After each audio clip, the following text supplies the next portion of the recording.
Buongiorno and welcome to my Way of Thinking podcast, or my What For Sure, hosted by me, Lee Greeno, here live from the Man Cave every week. Now, you may have noticed, if you're watching on YouTube, we are full HD now, so you can see every wrinkle on my face. If you're listening, you don't have to worry about that, but yes, on YouTube, my webcam finally gave up the ghost after 10 long years. So now I've an all singing, all dancing one, which is great. That I did like the other one. This picks up everything. Anyway, enough of my vanity. Now, today I am speaking to the brilliant John Boseak. He is such a colourful character, and you are going to love this episode. He was homeless, but he became one of the cybercrimes industry's most prolific counterfeiters, credit card fraudsters, and he's turned his life around. But his story is just phenomenal, and you're going to love this chat. I was so happy that he came on. Such an interesting guy. Now, my way I think is all about us. Amazing human beings that all have a story to tell, and those stories can very massively wake up. But with the guests I'll be interviewing, you'll always be able to take a little bit of advice or insight into how extraordinary we can all be. Remember, there's only 4 rules: 1, no bullshitting; 2, no judging; 3, no negativity; and 4, have fun. Now, if you're watching on YouTube, previous episodes are above here. Listen to them or watch them. They are fantastic.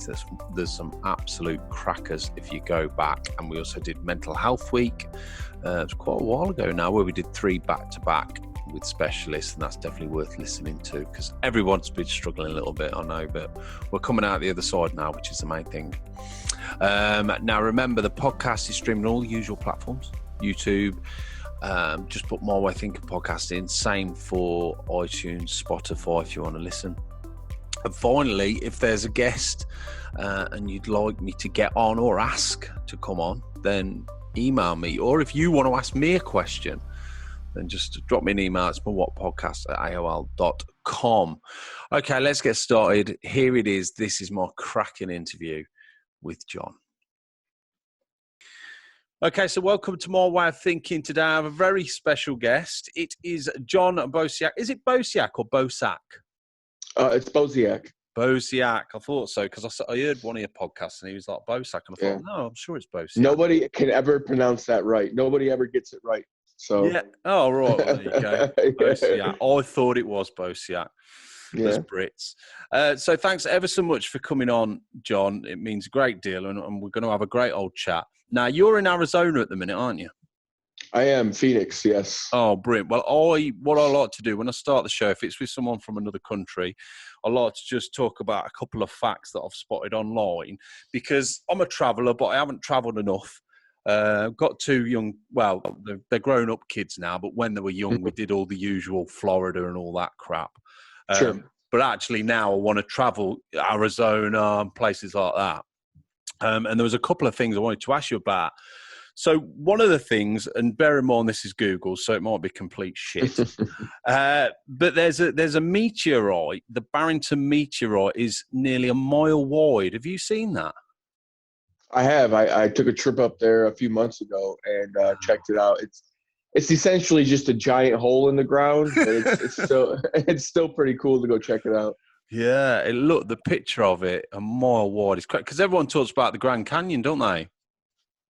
Yes, yeah. The Grand Canyon is also pretty close by, which is also essentially just a giant crevice in the ground. Yeah, but people like to fly over it in helicopters. It is, yeah. And the other thing, which I didn't realise, there's quite a lot of forest, because when I think of Arizona, I always think of desert, but there's quite a lot of forestry apparently. Is that correct? Northern Arizona, there's forests. They get snow. People go deer hunting up there, southern Arizona where I'm at, it's just all desert though. Yeah. And then the other thing is, of course, one thing that I did have a look about was snakes there. Apparently the rattlesnake, there's like 13 different types of rattlesnake. Is it one of those things that you're always keeping your eye out for when you're out there? They do a pretty good job of keeping all of the dangerous reptiles out of the residential areas. Yeah. So honestly, I moved here October 1st of last year, and I haven't seen a single snake or scorpion since I've been Oh, here. right. Happy So, days. Yeah. Because that's the first thing I think. Because when you want to be able to relax, if you go for a walk or something like that, you don't want to be thinking, the last thing you want is to get bit by a snake or something like that. yeah. And then the other thing, the other fact is I don't know if you knew this, but the very first McDonald's drive-through was created in Arizona. I did not know that, actually. No. Yeah. So you're to blame for these fucking drive-throughs and me having to queue up with my daughter because she wants some McDonald's, especially while the pandemic's been on. It's been just madness. But yeah, that tickled me. And then the final thing is you said you've been there since October. Monsoon season is supposed to be really bad out there. Real heavy rains. Have you come across that yet? They didn't have a monsoon season last year when I was here, but from what I hear, it's pretty horrible. I mean, I moved here October 1st, and it's only rained one time since I've been here. Wow. And it was for maybe like 2 or 3 hours during an afternoon, and that's it. That's not too bad. Yeah. So well, go ahead. No, it's the monsoon season. Apparently, from what I hear, they get a year's worth of rain in just a few hours. Oh my God. That would be horrendous. Because here in the UK, our weather's a bit all over the place. And we had a couple of days where it just hacked it down. And it's just we get a lot of flooding here in the UK in certain cities and villages. But it's just things like just the garden just turns into a swamp. Everything's wet in the house and dirty. And I was thinking, when this happens, it must be an absolute nightmare. Yeah. Well, I'm originally from southern Florida. I'm from Miami, Florida. That's where I grew up. And there you get those tropical downpours almost on a daily basis where it's just you can't even drive because there's just so much water coming down. Yeah, so I'm used to it. Yeah. Well, me and my wife, we got married in Florida fair few years back, and it was I should know this. Won't let her know, but it was July. It was in July, and it was beautiful throughout the day. But sort of 3:30, 4 o'clock every day, big black cloud pissed it down. You can set your watch to it. Mate, yeah. And you think, don't get stuck in a park or something like that when it pisses it down like that because it hacks it. Yeah. It's humid as well, isn't it? Oh yeah. We get 80% on average, as well with 100+ degree weather down there in Miami. So the summers are dog days. Us Brits come over there, we're like, oh, it's too humid, I can't move, I can't take my big woolly jumper off. Yeah, you can we get a big wave of Europeans that come over during the summertime. Yeah. And you can always spot them a mile away because they're beat red, just completely sunburned and just heat exhausted. Yeah, moaning. But no, I love it over there. Well, look, thanks ever so much for coming on today. It's quite funny how we connected. We connected through someone on Clubhouse. We're just talking about Clubhouse, and I think it's a brilliant platform, but it's going in the right rooms, which we just spoke about. I think I went into a room, and I think I was scarred when I first went in because it was just full of about 2,000 people. A lot of people blowing smoke up their own arse. Sure. And then, but like you say, there's smaller rooms that are far more interesting, where you can get a lot more from it. What sort of things have you been listening to then, John? I jump into the true crime rooms mostly. Whenever Tyler's in a room, I jump into it, and he usually brings me up to speak, and I get a good chance to kind of just push my agenda and my story and promote my YouTube and my social media. Yeah. And that's basically my main goal of just jumping on Clubhouse is really just self-promotion and, trying to get my story out there. Yeah. So, it is interesting in these times that years ago, where else would you get a chance to sort of get a platform where you can speak to people from all over the world? It's quite phenomenal. It's impossible. You'd have to pay through the nose for that 10, 15 years ago. Yeah, yeah. I was listening to one about Instagram or something to get followers, and they were giving some really good advice. And even one of the guys said years ago, we'd be selling this as a course. I'm just sitting Yep. here telling you. Yep. So I was like, I'll have some of that. Yeah. Now, journey-wise, obviously you've done a lot of podcasts, you've been asked a lot of questions. I think it's interesting. You're growing up. What interested me is that it was a single-parent family with your mother. I grew up as a single-parent family, and we didn't have much money. I know you didn't, and it was very colourful. But what interests me is when you look back, I've heard that you've said it wasn't really a tough growing up. And I'm the same. I don't say, it wasn't that tough. But then when I talk to someone like my wife, she say, well, actually, that was quite bad. It's funny, isn't it, how we try and, Yeah. as a kid, we're just happy kicking I was just happy kicking a football around. And so when people say, well, that's quite a lot to take in when you're younger, I turn around and say, well, it weren't that bad. Yeah. Yeah. When I look back at my childhood, it doesn't really seem like it was that bad, you know. Yeah. But then when like you said, when I explain what I've been through and how I grew up to other people, they're left aghast, and they just can't believe that my childhood was like that, you know. But I had a relatively good childhood. I was happy, and you know, I didn't know we were poor, or I didn't know my mother was struggling. Like, I had no clue of any of these things. Yeah. I think we're quite resilient as kids as well, aren't we? We just sort of knock things off and don't really think about it. But I think later on in life, I think mental health wise, it definitely had an effect. You know what I mean?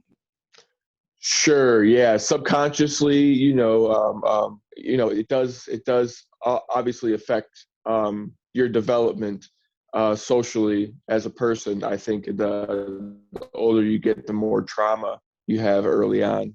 Yeah. And are you going through that now, or how are you dealing with that? Are you doing therapy, or are you dealing with it yourself? Oh man, I've never gone to a therapist. I've never taken medication.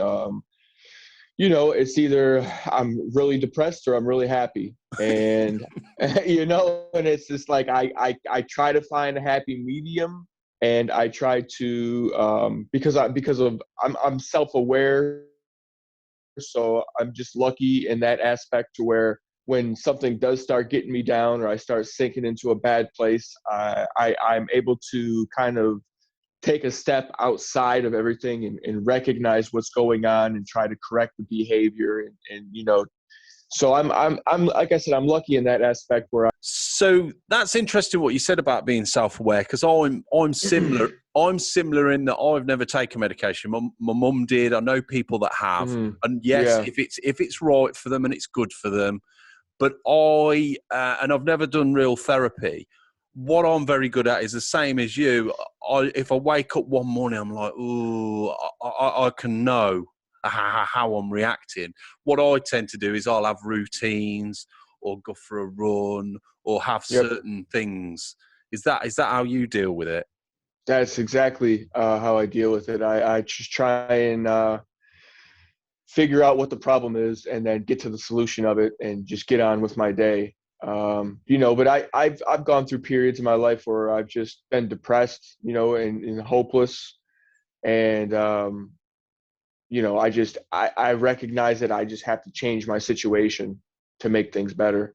Yeah, yeah, good for you. Okay, so childhood, very colourful, and then we lead to sort of, you went to college. You did quite well at school, didn't you, John? I did. I always excelled academically in school. I never really the academic side of school was never a challenge for me. The schoolwork was never a challenge. Paying attention, and reading comprehension, mathematics, all those things. It was more socially where I had my issues. Just because of, I guess, single parent. My mother always working, and then I never really got any attention at home, or I didn't have any male role models growing up, or people I looked up to, or positive people in my life. So I just didn't know how to, then when you're growing up as a child and as an early teen, you're going to have, you're figuring things out. You're figuring out how to interact with other people. And yeah, so I had a lot of problems trying to be the class clown and not listening to my teacher, just trying to get attention. So Yeah. I would act out to get attention in just the wrong ways. And that was always my problem in school. Yeah, I think when I look back, because I didn't really have, well, I didn't have a dad. I think now I'm older, I think did that affect me? Because I used to say it didn't really bother me, but now I think having a mentor or somebody just to look up to and just give you advice or tell you how to ride a bike or something like that, I think we miss that. And then Yeah. you're always looking for that mentor, aren't you? Yeah. Yeah, it's definitely important. I think an important part of growing up is having, someone to teach you and bring you along. Like I didn't have those things either, so that's where I went wayward, and I made just a lot of bad decisions growing up. But yeah, it's extremely important, I think. So you're at college, you're doing well. When did it all sort of start to change? What was the spark that sort of said, I can actually rob things and be a little shit? Yeah, yeah. Well, I have been a little shit pretty much my entire life. I just started. I started early. I started probably 11 or 12 years old. Yeah. Getting into trouble, just nicking things from the store, or just all kinds of craziness. My mother, she had to work, so there was nobody to really, to get in my ass to try and figure things out. So it was, I started stealing bikes at a really young age, and then shoplifting, and then it kind of just progressed from there. And I started stealing cars when I was like 13 or 14. I got picked up for stealing cars, and then I got sent away for 10 months. And then it's been an ongoing thing pretty much my whole life. I straightened out for a few years, and but I was homeless probably starting at the age of about 14 or 15 years old. I was just, my mother couldn't handle me anymore, Mm. so she was more just less, go, if you want to go, then go. She turned me over to the state. She made me ward of the state because she couldn't take care of me, couldn't handle me. And then I bounced around from one institution to the next, Boysville, boot camps, youth home detention centers. And then like I said, I went to college. I graduated college, and I started doing really well after college. I got a job with a company who recruited me right out of college. I was a lead graphic design artist doing for a print company. We did vehicle wraps and banners, T-shirts, all those kinds of things. I was doing really well. And then the company I was working for went under. Apparently, one of the owners was doing something illegal, and the feds came down. They shut everything down. Yeah. And I was buried in student loans. I couldn't get a Yeah. job making what I was making anywhere else, and that just kind of just was like, okay, I need to make money. I need money now. Now all my problems are financial. So that just led me down a very dark road of just researching, fraud, wire fraud, bank fraud, credit card fraud. Because I would never really been like a street guy, Mm. like a gangbanger. I was never really out there, carrying guns and selling drugs. You know what I mean? So it's like, I I know there's money to be made doing those things, but that's just not where my head was. I was more. I've been building computers since I was a kid. I've been programming. I've been graphic design. So I knew that whatever I was going to do had to be more, Nope.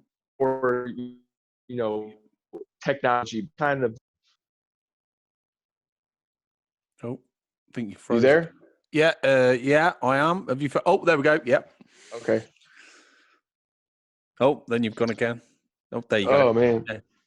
Yeah. So that's pretty much the road that I went down. Was just like technology, and I knew that I was going to make money from computers. So Because, like you say, a lot of criminal activity is usually, well, there's a few things. One is out of necessity, but Yeah. I suppose some criminals have no skill. So what's the easiest to pickpocket, thief, do things like that on the street, whereas Right. you're very intelligent. So I suppose in a way you did the right. You were thinking of what crime can I do that is where I don't have to hustle. You're not facing anyone, have you? You could sit there. You could sit and just and do this kind of. Is that what sort of tempted you into it? Yeah, it was the risk level. It was like how much risk, how much exposure, how much do I have to expose myself? How much risk am I going to take? How many people do I have to involve in what I'm Yeah. doing? How complicated? I looked at all of these factors, and I kind of just settled on the credit card stuff because I feel like I was just in the right place at the right time, and it was just like my knowledge and my level of expertise. It was just like a perfect fit for me. A perfect fit. It was a perfect fit. Yeah. It's crazy, isn't it? When you think about it in the time period, because I'm guessing this was. How old are you, John? Um, so, Oh, froze again. Oh, sorry, you froze again. It's definitely not me, is it? Oh, so this was probably 4 or 5. oh, you froze again, John. Is that you or me? I'm just checking my internet connection. Is yours all There we right? go. Yeah, no, I'm good to go. Maybe this will be a little bit better. Yeah. Cool. So yeah, the fact that you're not facing people is Yeah, sort of you can sit anywhere. That must have been really inviting to you. it was. Yeah, it was. Because then I could just, I could hide anonymously and commit crimes. And to me, it was just the comfort level was a lot higher. Yeah, definitely. What was the first time you actually tried it and it came off? What was that, John? I was doing something called virtual carding. Where I would just use other people's credit card information, personal information to go online and to order things to, like a drop address or whatever. And geez, I don't even remember what the first thing it was. I think it was maybe some jewelry, or it might have been some electronics or something like that. Yeah, was the very first thing that ever came through for me. So how did that feel when you got the first one through? Was it like, oh yeah? Was it? Yeah, it's that amazing feeling of wow, there might be something to this, Yeah, yeah. you know. So then, Did you go steady then, or did you just go balls out and just go for it? I went little by little, just trying different things, figuring out where I could make the most money. Mm. And then it was mostly just jewelry and electronics, which it's cool to a certain point, but that operation, it just wasn't scalable. Mm. It wasn't scalable, and it wasn't something that I felt like I would be able to do for any kind of extended period of time. Yeah, yeah. You know, Yeah, because I suppose once it starts coming in, you're thinking, what is the biggest thing I can do to yeah, get the biggest reward? Um, and also, I suppose if you're getting things delivered, that causes hassle as well. yep, yep. Because you always have to find new addresses to get things delivered to. A lot of the times, companies will only deliver to the billing address of the credit card. So you gotta find a workaround for that. So it was always something. Yeah. Were you always buying physical things, John, or did it sort of progress to being able to transfer money, or was that something you couldn't do? No, I never got to that point. I knew people who were doing that, and I would work with them. So I would get the cards, and then I would give them to them, and then they would give me a cut. Um, but I could never figure that out. I was never, for me, it was just mainly the online carding. Yeah. Yeah, and then there was the Western Union stuff, which which I did get into a little bit, but the success rate with that was very slim, so that was like, it was just a waste of time, in my opinion. Did you build a network up then, John, of all these things that you were buying and you were managing to sell them on to turn it into cash? I did, yeah. Yeah, I had a whole storage unit packed full of stuff. I built a website. I was doing eBay, Craigslist, at Amazon, this not point in Amazon. time. Yeah, none of that existed at this time. Yeah. There was no Amazon. There was no, I mean, the dark web didn't even exist. The Onion router, none of that stuff existed back then. It was just like forums. Yeah. So you had to put the work in then, or did you get a team once you started, earning so much money? Was it a case of you did that and you had a team, sending out the stuff and things like that? Oh no, it's always been me, man. I'm a one man show. It's Yeah. always been me, just me. Yeah, even now, like with my YouTube channel and my podcast and everything, like I film, I do all my own editing, I do the lighting, I built the studio. It's like it's always just me. Yeah. And do you think that's just something inherent from, like you say, your childhood as well, where you're in control as well, I suppose? Yes, yeah. I've never really thought about it like that, but yeah, I guess you could put it I that bet, way. I, It is, I yeah. bet It's always been just me. I've always had to do everything myself. I bet the hours, but I suppose the adrenaline kicks in, and that's what keeps you. When you were at your height and you were earning thousands and thousands, your days must have been. I bet you didn't sleep, did you? No, maybe 3-4 hours a night, if that. Yeah, periodically. And then I would take naps during the day, because customer service for me was everything. And I think that's why I had the success that I had, was because my customer service was just on point. I would sleep with my laptop next to me open with the speakers on high, because I was dealing with people in the UK. I was dealing with people, in China and in Russia, all over the world. So the time zones were different. So 3 a.m. for me is 2 p.m. for somebody the next day in Australia. So I had to be available 24 hours. And if that laptop went off, I would get up and I would just deal with my customers. Yeah. Do you look back on that now and think, actually, it sounds quite ironic that I was a top criminal and I had a 5-star rating on eBay, top class. Yeah. Do It's you hilarious. have to deal with complaints? I haven't received my goods. Oh yeah, of course. Yeah, of course. That was 90% of my day, was just putting out fires. Do you think it's so? Really, if you could have done this without the criminal aspect, did you ever think that? Do you ever think back and think, wow? Or do you think it's just something you wouldn't have been able to do legally? If I would have put that same energy into something legitimate, like running a legitimate company, I think I had success for sure. Yeah. Yeah, that's crazy because you're so intelligent. You're an entrepreneur, but unfortunately, you've done it illegally. So Yeah. all that blood, sweat, and tears is not going to cut. Is never going to come off, is it? Eventually, did you think that? Did you think, or were you quite brazen and thought, I'm getting away with this? I think because you vanished for a while, didn't you? Yeah, my main goal, I was trying to hit $10 million. I said once I made $10 million, I was gonna just stop, and I was gonna invest it into the stock market and open a small business, and just go 100% legitimate.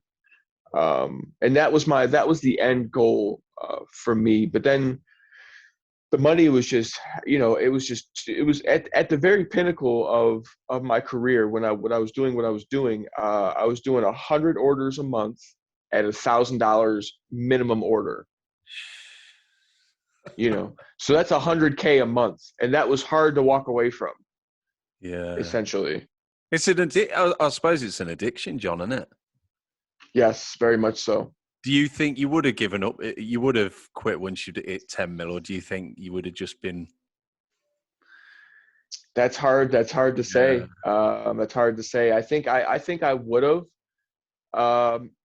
gone legitimate. But I think I may probably still would have been dabbling a little bit. You know. Yeah, you just can't keep away from it.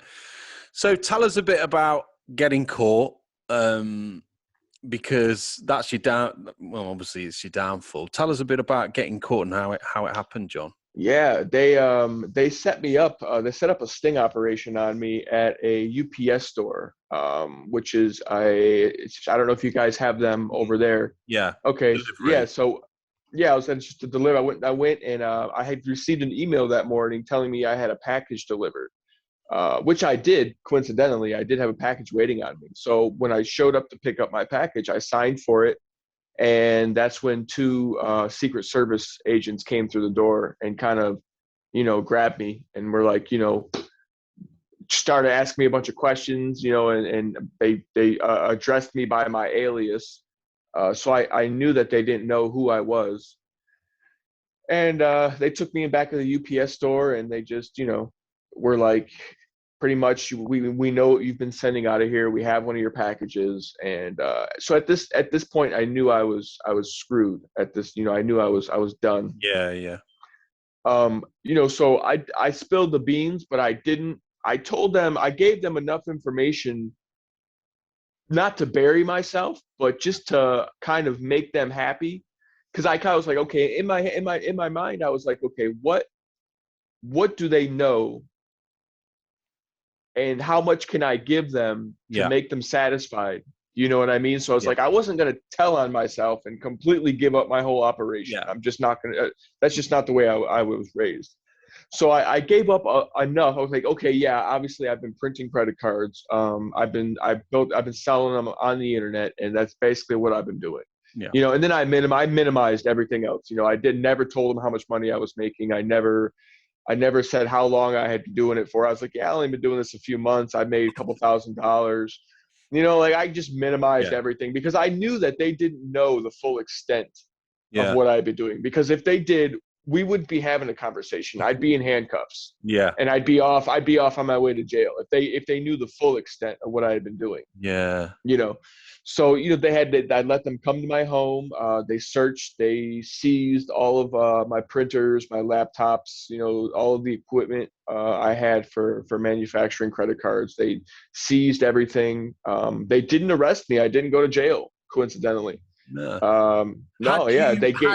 Had you thought about that in the back of your mind, John? Thought, if I do get raided, I'll cover my tracks. So the stuff they're about to collect, you'd sort of thought about where you put things, or was it just completely? Oh, no. Of course, no, of course. Like, and just so happens the night before this happened, I got paranoid for some reason. Like, I was just like, I was looking around. I was like, man, there's just too much stuff here.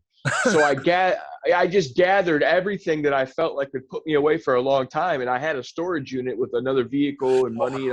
So I got everything out of my condo actually the night before I got pinched. So when they came there, all they got was the equipment, was like the physical equipment. And I think I had like 1,000 cards or something like that pre-printed in a safe. Because I was getting ready to send those out later in the week. So I had those at the house. But yeah, luckily I got everything out the night before. And so when they came, they only got basically the equipment. It's strange. All the other stuff would have it's strange. It's weird. It's really weird. Yeah, it's strange when you have just those thoughts and you think, it saved you. Now, when this happened, John, when they arrested you, am I right in thinking that you were one of the first to do this kind of thing? Because I guess the feds are like, they're racking their brain and thinking, how is he doing this? What's happening? What's going on? They're trying to work it out because it's the first type of case that they were into. At this time, in the early 2000s, this wasn't in the United States. This was the biggest thing. You know what I mean? That had happened. I mean, this was, before the Silk Road, like I said. This is before all those guys got caught doing it in Las Vegas. This is before all of that. Yeah. So I think when they had got me, they had thought that initially, I think they thought maybe it was just like a giant ring of some kind of crime ring going on. That they didn't realize that it was just some kid in his, in his condo, printing credit cards and selling them on the internet. They thought it was just some giant operation, which, I mean, it was, but you know what I mean? But I didn't lead on to that. Yeah. What gave it away in the end? Did you make a mistake, or was it something they just cottoned onto? So the older gentleman at the UPS store that worked behind the counter, apparently was just suspicious of one of my packages. Yeah, I don't know. Like, he just got suspicious, and he opened the package, and he, went in and he found, what I was sending out. And he contacted the Postmaster General. Postmaster General contacted the United States Secret Service, and then it was, the dominoes all fell after that. So potentially your operation wasn't flawed. No.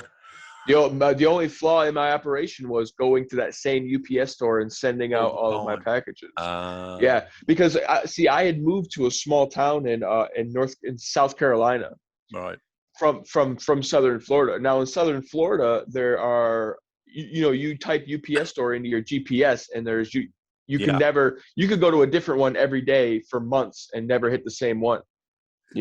But unfortunately, I was in a small town in South Carolina, and there was only 2 UPS stores. Oh, and so it was like, I just didn't.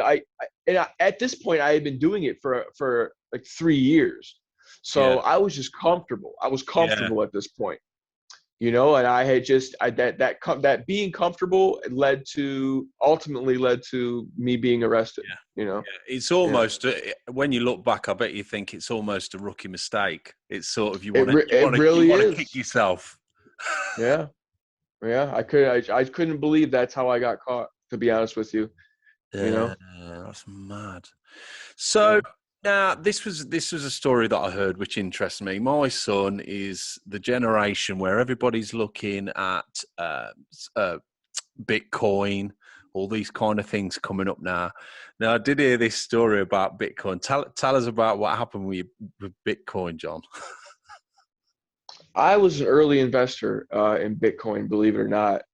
Between 2010 and 2012, I think I had somewhere around $1,100 invested into Bitcoin. Now, this is when Bitcoin was like, I think it wasn't even $1 at this point, to be completely honest with you. I think in 2010 or 2011, it went up to like $1.50, and then it crashed, and then it stayed that way for a number of years. So I was invested early. Like I said, I had maybe $1,100 invested early, 2010, 2011.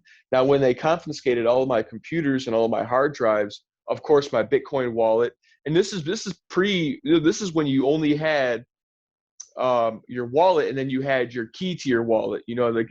It wasn't even as advanced as it is now. So if you lost that key, you're done. Just there's no getting back into that wallet. You're locked out of it. Yeah. So who knows? I mean, I think I've done the math a few times just to make myself sick. I sat down the other day.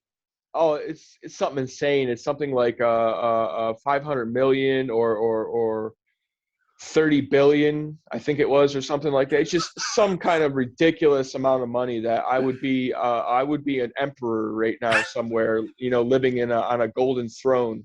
It's crazy, isn't it? I mean, like I say, my son's getting into it, and I've said, look, just do your homework, and if that's what you want to do. But I remember this was probably about 6 years ago. My friend Kev, he said, "Oh, this Bitcoin thing, I've put my money into it." And I saw him a few weeks later, and he said, "It's so volatile, going up and down." He put like $2,000 in. He said, and he was working with an agent. So I think the agent was saying, it's gone down, you need to keep topping it up, you need to keep topping it up. Mm-hmm. In the end, when he got the amount of money he'd already put in, he bottled it and took it out. And I phoned him a few weeks ago, and I said, you do know you'd be a millionaire by now, don't you? Yeah, crypto is just one of those things, man, where it's just so volatile. And it's like, if you have the funds to play around, and like, if you can invest the money and lose it, and it's not going to affect you, then I suggest that, then of course play around in the markets. But for me, crypto is just too volatile, man. So I put my money other places. I don't invest in crypto. And I know I get chastised for that. And I know I was just on Concrete Podcast a couple weeks ago. I had phoned in because I don't know if you know who Matthew Cox is. Mm.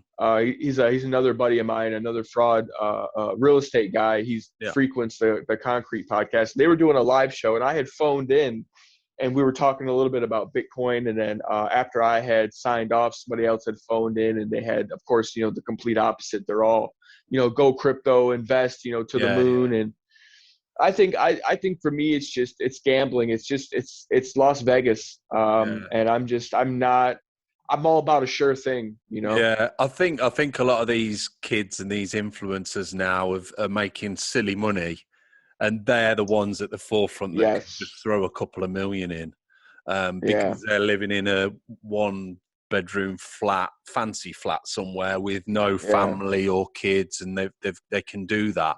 But like you say, it is volatile. But I'll tell you one thing, John, it's interesting now where the big thing that's getting the brunt of this is the banks, because people are a lot more volatile towards banks now. Why should you hold on to my money and it just sit there?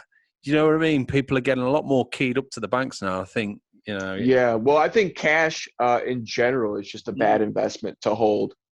It's just because of inflation. I mean, I'm not sure what your guys' inflation rates are over there, but I know ours is about 2% a year is what the Fed says, which I think it's about 5 or 6% a year. So, I mean, cash is just a bad investment for long term in general, in my opinion. Because of the pandemic, John, we're almost cashless now. And where do you think that's going to go? Because we're not going to have physical cash. I do everything with my phone now. I don't even have a card. So I think for convenience, it's great, but surely that's got to open up things for fraudsters. Oh yeah. It's a whole new ball game now. Because you've got everything's, like you said, everything's mobile payments now. So now it's like, how secure are these mobile payment systems, and what are the vulnerabilities? And I think that's going to be the next wave of fraud. Is going to be with these mobile payment wallets, the mobile payment systems, and all of those things being compromised. But I think the future is cashless. That's definitely going to be our future. I think that AI, machine learning algorithms, artificial intelligence, and I think that automation and just a cashless society I think that's the direction we're headed 100%. Yeah. See, technology is great in the right hands. In the wrong hands, it can be a nightmare. So, and the other thing, John, you got sentenced, you got caught, you got sentenced, and was it 24 months you got sentenced in the end? Yeah, I got slapped on the wrist. I was originally looking at about 150 months, so somewhere like around 15 years or something like that was the initial offer. Apparently, the gentleman who opened my package was not supposed to. There is a protocol that's supposed to be followed. He was supposed to contact the Postmaster General. The Postmaster General is the only one with the authority to open sealed postal. So I got a lot of time knocked off for that. They just had to throw out, pretty much, it ruined their whole case. And the only thing they could really stick me with was the aggravated identity theft, because I had somebody else's driver's license with my picture on it. I was making driver's licenses, to use, and I had stolen someone's identity and cloned their driver's license to open the box at the UPS store. So essentially, that's the only thing that they could stick me with, and that only carried a mandatory minimum of 24 months. So how does that work? How do you feel about the deterrent then? Do you think that's when you come out, or once you'd been sentenced, did you think, I'm going to do this again? Because, it's not like murdering someone. And I did actually get released and start doing it again. And I went back again after I was released. Right, okay. I missed that.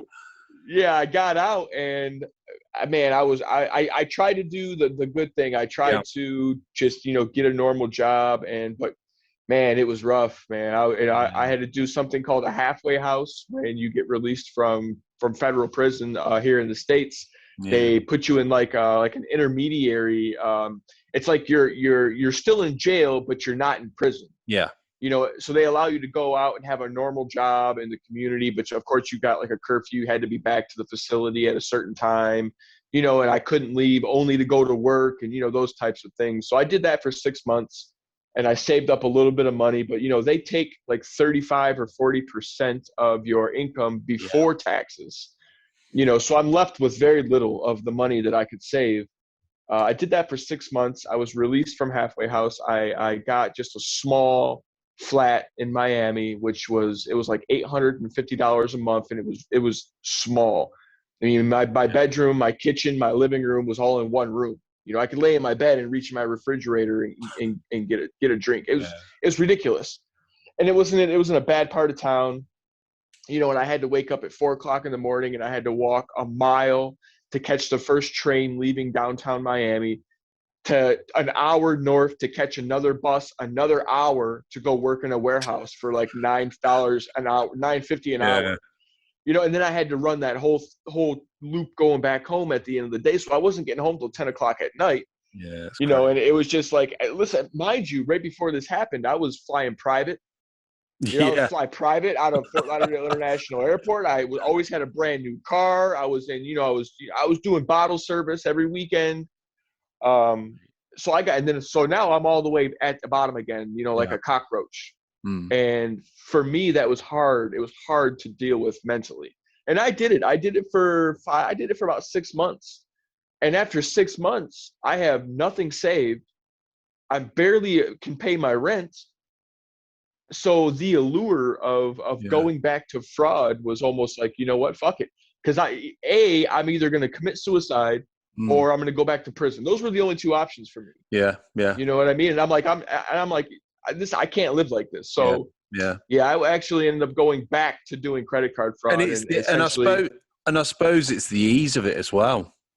It's I suppose there's nights you're sitting there, your laptop's there, you're looking at it and thinking, "Fucking all I've got." Yeah, I'm sleeping on an air mattress on a bare floor with a trash bag for a curtain over my window, and it's starting to look pretty damn good to me now. It is. And did you think it was the part of you that thought, if I want to get back into this, it's a piece of piss? I can do it quite easily, straight away. No problem. No, all I need is a laptop, and I know a few people to contact, and I was back off and running. Yeah. That's crazy. Yeah. I ended up going back. I ended up violating my parole, and I went back for another 9 months. And then after my 9 months was up, I was supposed to have more parole afterwards, but the judge was like, "You're just not supervisable." That's what she told me. You're not supervisable. You're not supervisable, and we can't send you back to prison because the crime that I had committed plus my criminal history it wouldn't warrant them sending me back to prison. So basically what they did is they just killed my paper, which they just took me off of everything and just kicked me out. And I was a free man. So I got lucky. I was like, I'm a free man now. And so this was 2000, and I got out of prison in 2015, and I was only out for a very short period. I went back, and then I was released again in 2016. Yeah. And I've been out since then. I've just been on the straight and narrow, trying to do everything the right way. Yeah. Do you look back, John, and think because you've been in the system and you've been to prison and you did a lot of crime when you were younger as well. Yeah. The rehabilitation sounds pretty dire. It sounds like you're thrown into the system. You probably meet other criminals, learn more criminal activity. Oh, yeah. Where's the support and the mentor, which we spoke about earlier, of someone saying, this is how when you get out, this is what you can do. You can make a better life. You don't need to do the criminal activity. But it just sounds like you're just thrown in and out of the system. No, there's no support system. Here in the States, they don't. It's all money. It's all a money game. They don't. The actual genuine care for human life as a whole, the system doesn't care. Yeah. The system's created to suck as much money as they can out of, whatever funding they're going to get for the prison system. and then the jobs it creates, and then essentially when you leave, whatever money they can suck out of you from the halfway house and probation, nothing is really set up for you to succeed. Now, there are individuals within the system that care on an individual level, and they try and help other people, because there are good people in this world, but the system as a whole is set up for people to fail. I mean, there's no kind of programs or anything put into place for people who don't have any kind of safety net when they leave prison. Now, when I was released from prison, I don't have any family to go live with. I didn't have anybody to help me with buy a car or get clothes or put money in my pocket. I didn't have any of that. So me being released from prison, there was no system put into place for me to be successful. Yeah. It really comes down to is either on an individual level, you have to want to change your life and you have to want to make the better decisions. And that's the only thing that's going to help you. So people coming out that don't have the sense enough to, or the tools or the know-how to change their situation, they're going to go right back to prison. The recidivism rate here in the United States it's astronomical. It's sad, isn't it? It is sad. Because if you see yourself as your younger self, you wish you almost had you now to go to say to him, this is what you need to be doing. You need to think wiser. You need to think about where this is going to end. It is sad. It's almost like you're a criminal. So do your time. When you get out, work for a living, and we don't give a shit how you feel. Figure it out or don't, and we'll leave the lights on for you. Yeah, but how many times, like you said, how many times does it go wrong? Are they looking at those figures? Because if you look at those figures and you say out of every 100 criminals released, 90 go back, you're not solving the problem, are you? You're not. Yeah, you're not, and they don't care. They don't. I mean, we have something in this country called lobbyists, where it's bribery, it's legalized bribery. Yeah. It's basically essentially what it is. I mean, okay, I'm Chase Bank, and I'm going to give $30 million to a lobbyist that works for us to go to Capitol Hill to give money to politicians to change laws to work for our company. It's insanity. So the prison system in this country is the same way. It's all privatized. They have lobbyists that they pay millions of dollars to go up to Washington to get all of the laws changed and to work for the corporation and not for the people, unfortunately. Yeah, it seems quite corrupt. I mean, it's insane. It seems quite corrupt. I mean, here in the UK, I'd like to say it's better. I think it is better. There's still a lot of ways that we can be better at rehabilitation, definitely. Because at the minute, it's down to the individual. And like you say, there's a lot of criminals that haven't got your intelligence or your self-awareness, and they're just lost. And without someone helping them, they're just going to end up back in the system. Or they'll hang around with the wrong people, and they'll just pull them. They'll just pull them back in, won't they? Yeah. There needs to be more programs for when people get released to try and better rejuvenate someone, or what's the word I'm looking for? To kind of roll someone back into society. Okay, here's a little bit of financial help. Here are services to help you find a job. Here are services for clothing, for shelter, for food, and just none of those things exist. Yeah, it's realizing we're all human beings, because the thing is with John, like speaking to you today, it comes across you're an intelligent guy. You could be, I know it sounds a bit wank, pillar of society, but you could make a hell of a statement, in your life for good. But without that direction or help, you're lost, and that's what makes me a bit sad, is when you see these young criminals that have been dealt a rough hand at the start. They didn't decide to do this; they fell into it, or for whatever reason, right?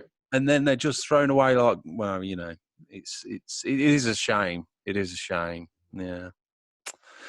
So where's the future then? So what's the thing that's made you stay away this time, John? What is it? Was something, did you have like a spark of Yeah, What I happened? knew that if I committed another crime and went back in front of the judge, I was going to be looking at 10 to 20 They'd years. throw away the key. They're not playing around with me. I think they've given me enough chances, and Yeah, I now I have a record. Now I'm a felon. Now I've already been to prison. And if I go back in front of another judge, yeah, there's going to be no leniency at all, especially with the way I look now. Like I wasn't as heavily tattooed as I am now, 10 years ago. So so now, especially with the way I look and I go in front of a judge, it's not going to be good for me. It's not going to be good at all. And plus I just realized that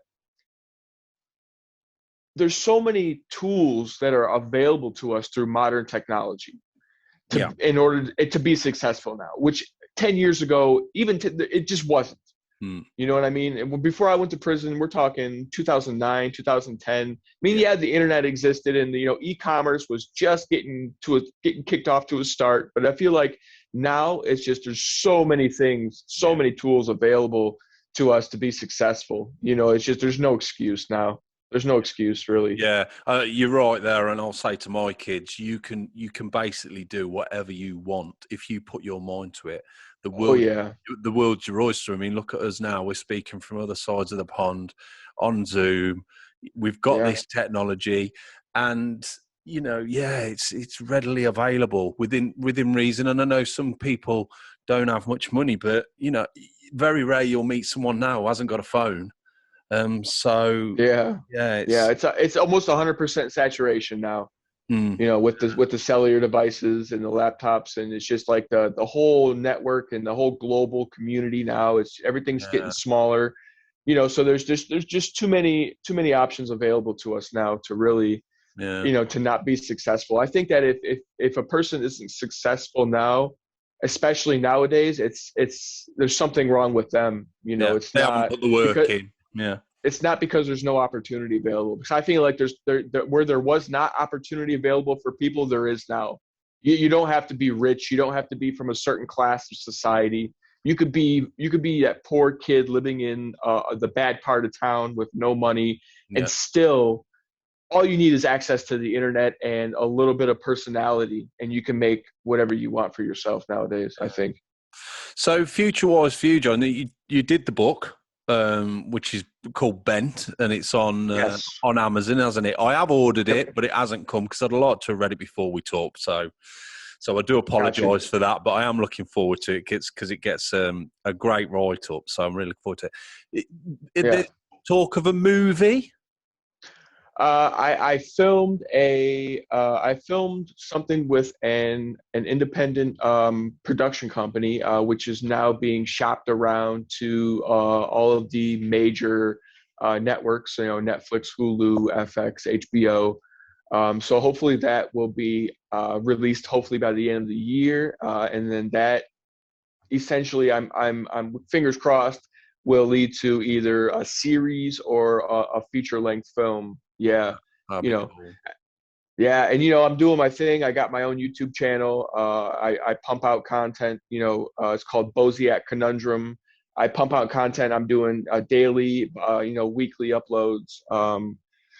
And I get the book's doing really well. And I'm just trying to do as many podcasts as possible, and hopefully I can just make a future just doing YouTube is Yeah. basically what I want to do at this point. You're spreading the story, which is great, John. Now, tell me, you must have thought, who do you want to play you in your film? Come on, No, you. so no, oh yeah, of course this has been discussed before. So it's two people right now I've come down to. The first one, which nobody else agrees with me, I want Justin Bieber Yeah, to play me. yeah, yeah, He's a Goliath. Obviously, everybody knows who he is. You know what yeah. I mean? And I think that he would be perfect to play me in my life. To do a serious role. Yeah, that. He's never been in a movie before. Yeah, So this yeah, will be his first breakout. It would be huge in my yeah. mind. Nobody seems to agree with me there. Another name that was being thrown out was Shia LaBeouf. Yeah, but Now, he's sort of been thrown about a bit at the minute, hasn't he? There's a lot of news about him. So Yeah. But I think all of that would kind of just all of the controversy surrounding yeah, Shia LaBeouf would actually probably work in our favor. yeah. He does look I a little just bit like you. I think so too, man. Yeah, I think that just a lot of the stuff that I've seen him make, Honey Baby, I think was Oh, one of the ones he made about his childhood, and then he made the other that Wet American Summer. Fury, he Just was so many great good. in Fury. He's just a great actor. He's just Just the grittiness yeah. of the films that he puts out. I think he would be great. I think he would be a great I bet he'd candidate get for it. the But then who knows? I bet he'd get the tats for real. You know. Yeah, you ain't lying. I mean, he did for what was the one he just did? The movie where he got his whole torso tattooed, and I Oh thought yeah, honestly, I haven't it's seen called that yet. Is it any is it good? the Bill Collector, or it was Yeah. called it was actually a really good movie, man. I thought he was going to have a bigger part, Yeah. more screen time, which he didn't, which kind of bummed me out a little bit. But yeah, no, it was a great movie. Yeah, I've never seen anything that he's done that I didn't like. Yeah. To be completely honest with you, yeah, He is. He's a brilliant actor. he's a genius. He's a genius. It's funny when you get the first Transformers come on over here as a repeat, and you see it, and you think, God, he looked so young then, didn't he? And He was a baby. He was just a baby in those movies. Yeah. But he grew, and he is a brilliant actor. Now, I always ask my guests for a bit of advice. Now, maybe if it was someone out there who's on the wrong road or thinking about doing something that maybe it's not the right thing to do, or the best bit of advice you've been given, John, maybe. Yeah. I think that as easy as it is to do something illegal or negative to turn a profit, I think it's even easier now to do it legitimately, just because of everything that's available to us. Yeah. If you want to, it's so easy to build a brand. Marketing is free now. Anything you want to do now, just because of the ease of the devices we have and the internet and all of the global community now with like Clubhouse and all of the other things, YouTube. I think it's just if you want to put your all of your time and effort into something that's going to better your life, it's not that hard, Yeah. So the pain and the suffering that you're going to experience through doing negative things and from doing things that are going to essentially land you in prison, you could put those time and effort into something that's going to be essentially make your life a lot better with ease now, So I think that's just something to keep in mind, because it's easy to get depressed and to get just kind of down and just be angry about life. And then when you're in that state of mind, it's easy to do bad things and it's easy to make bad decisions. It's just easy. Yeah. So I kind of just being aware of that and just keeping in mind that it's just not that hard to make good decisions, I think is essential. Yeah, definitely. And like you say, it's the easiest thing. The hardest thing is getting up, moving your ass, and trying to make something happen. But you always feel better. And I always say you always feel so much better afterwards. It's just that initial, making that change, isn't it? It is. Yeah. It's hard. Like, cause I started my YouTube channel in November. I think November 16th is when I started my YouTube channel.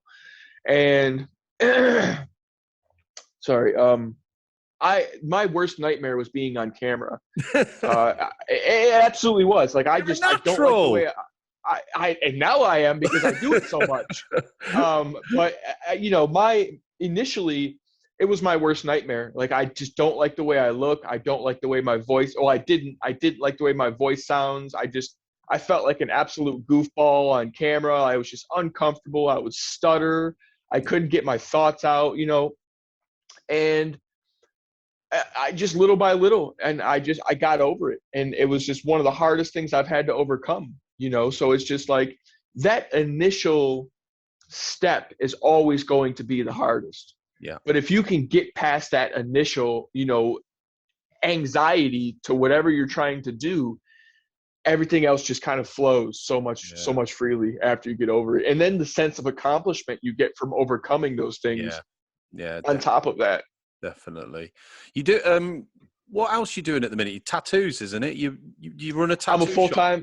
I'm a full-time tattoo artist here in Phoenix, Arizona. I'm at Royalty Tattoo Studio. I'm not the owner, but I'm there 8-10 hours a day. I do that every single day, and then I leave the tattoo studio, and then I come. I have I'm actually in the studio right now. I have my own YouTube studio that I built to record in. Oh, so I leave the tattoo shop, and then I come here and I record YouTube until like 1 or 2 o'clock in the morning, and then I'm editing. And yeah, so I've got my YouTube channel, and then I'm doing. I've got various other projects I'm working on, a documentary in the works, and then I travel. I'm in a different city every weekend doing podcasts, and just art. I do painting as well. I know this is one of my paintings I got behind me. So I do canvas paintings, and I do pop art and street art. Wow. So I stay busy. Anything creative, basically. Yeah, I stay busy. I just keep myself busy, and I just bury myself in my art and the content. Well, I'll have to come over the UK, and you'll have to do a tattoo for me, John. I'd love that. Yeah, I got to get over there, man. Once the world returns to man. some kind of resemblance of normal, I definitely have to get over there for sure. Yeah, that'd be great, man. Well, finally, I always ask my guests for a favourite. It can be a film or a book, just something that everyone can sort of access. Have you got a favourite, John? Oh man, So many. So many. You can have a few. Tim Dorsey. All right. Tim Dorsey, he's an author. He writes some of the most wild books you will ever read in your life. It's the same two characters in all of his books, Serge and Coleman. Tim Dorsey is from South Florida, so all of his books, his two characters take place in Florida. And all the various hijinks that they go on. It's a wild ride. If you guys want to research Tim Dorsey, and just pick up anything he's written, and I guarantee you'll enjoy it. Oh, excellent! I love it when I get anyone. I ask everyone on the podcast, and at the minute, no one picks a film; they all pick books. So I've got a big list of about 150 books I've got to try and read this year. But they are, when you hear a new author, it's great. So I will look them up. Well, look, it's been an absolute joy having you on, John. It really has. I'll put all the links and everything in the podcast. Cool, yeah, thanks. And just can't wait to see what you get up to next, and this big Hollywood film coming up. Oh, it's gonna be. Yeah, I know, man. Like I feel like everything's it's getting ready to go into fucking warp speed. You know what I mean? Like everything's just getting ready to take off, and I'm just like at this point I'm trying to get everything. I'm trying to get myself as prepared as I can. Before the rocket ship takes off. Yeah, that's what the pandemic's given us a bit of time to sit back and reflect, hasn't it? If anything, John. Yes, very much so. Yeah, and that's the way we've got to take it. I know some people have struggled with it, but for me, because I'm a creative as well, I've found it quite good that I've got to I've done jobs that I would have never had chance to. Writing a new film and things like that. I've never had chance to. I've kept putting it off. But when you think, well, today I'm getting up and I'm sat here, I'm gonna do something. Yeah, I know a lot of people are suffering because of the pandemic. I know a lot of people have lost their lives, but this has completely changed my life, and it gave me a chance to I quit my 9-to-5 that I was working, a year and a half, 2 years ago. I didn't have a YouTube channel. My book was barely published. I wasn't traveling. I wasn't doing anything. And since the pandemic, it's completely transformed my entire life. Like it's given me the time I needed to make the changes necessary to allow me to prosper. And now I've built this whole thing around me that I would never have otherwise had a chance to do. Yeah, brilliant stuff. All right, well, John, look after yourself. It's been an absolute pleasure, and I will speak to you soon. Cool. Thanks, man. So that's it. Massive thanks again to John. Hope you enjoyed that pretty crazy and extraordinary interview. I think you'll agree. Thanks so much for joining me today, listening or watching if you're on YouTube. Make sure you follow the podcast because coming over the next few months, there are, trust me, even more extraordinary interviews coming up. The podcast streaming on all usual platforms, iTunes, Spotify. Please leave a rating on there and subscribe. It makes a massive difference. And leave comments. To keep up to date on social media, Facebook is my What I Thinking Podcast. Instagram is my What Podcast. And every week, remember, I'll put the whole conversation on YouTube. Now you can see me in fully fledged HD, which is outrageous. Just put my Way Thinking Podcast. And remember, if you want me to ask someone to be a guest, tell me who. If you think you know someone will be a great guest, or you just want to ask me a question, I'll read it out on the podcast. Just email me, mawhatpodcast@aol.com. Thanks ever so much for listening in. Until next time, take care. God bless and look after yourself.